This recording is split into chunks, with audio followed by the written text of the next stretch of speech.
Hi, this is Daydreamin' Mom. Just coming back to let anybody know how I'm doing. It's been about three and a half years since my surgery, and no, cancer relapse, thank heavens. But today I'm actually sharing a family recipe. This is something I grew up with. It's called sloppy volcanoes. I don't know the origins of the recipe. If you're familiar with the recipe, feel free to share any comments you have about that. But it's a really simple recipe. It's a really good budget-friendly recipe, chock full of lots of, protein and vitamins and nutrients and stuff. So I just wanted to share real quick what I'm doing here. So I peeled and I cut up and am boiling, some just regular potatoes. These are Idaho potatoes, but you can use any white potato you want. The yellow potatoes are good too. Those buttery ones are really good. I haven't made it with, red russet potatoes, but you could try that if you like those better. Boil that for about 20 minutes, run a fork through it, and once it slides out real easy, it's time to, drain and mash. The other thing I did was I browned 2 pounds of beef. You can, of course, do 1 pound or, do half a bag of potatoes, but I did, I think I did about 12 potatoes and got those all cut up, and then 2 pounds of beef because I like having leftovers for my family. And once I got that browned, I put 2 cans of the Campbell's chicken gumbo soup in here. If you do half a batch, just do 1 can. That's fine. Now the next thing I'm doing is I'm going to do a couple swirls of ketchup in here. When I was a kid, I loved watching my mom do this. Just kind of swirl it in there. I'm going to do that twice because I did a double batch. If you do 1 batch with 1 can, just do 1 swirl.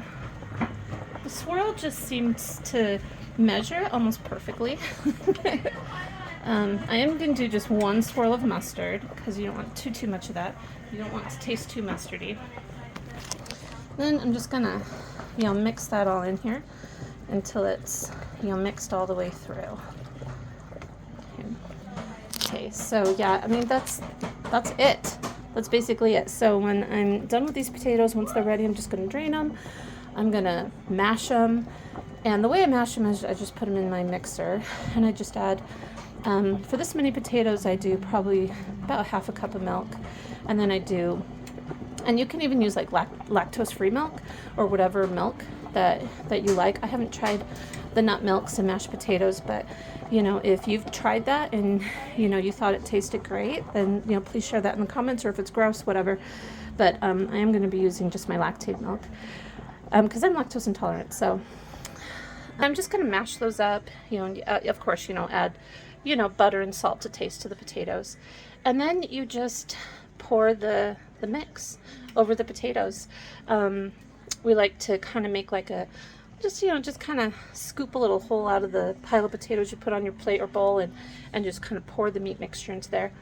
The other thing I like to add to it is beans. You can mix the bean to the meat, or you can kind of just pour the beans over the top, whatever you think your family would prefer. It's super easy, super inexpensive to make, a good just hearty, meal that everyone in my family loves. My little girl, though, however, she does not like mashed potatoes.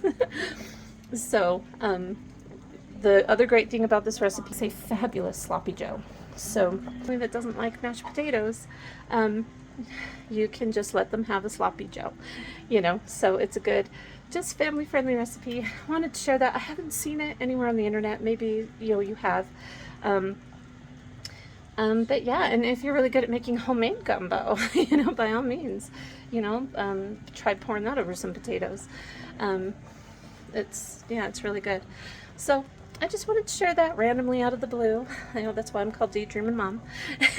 So thanks for watching, and if you enjoyed this video, please like, subscribe, share.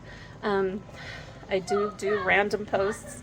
I'm hoping to do more consistent things with my writing. I am a writer, so I'll probably eventually turn the channel more into something like that has to do with my career as a writer. So thanks again for your time, and I will see you all later. Bye.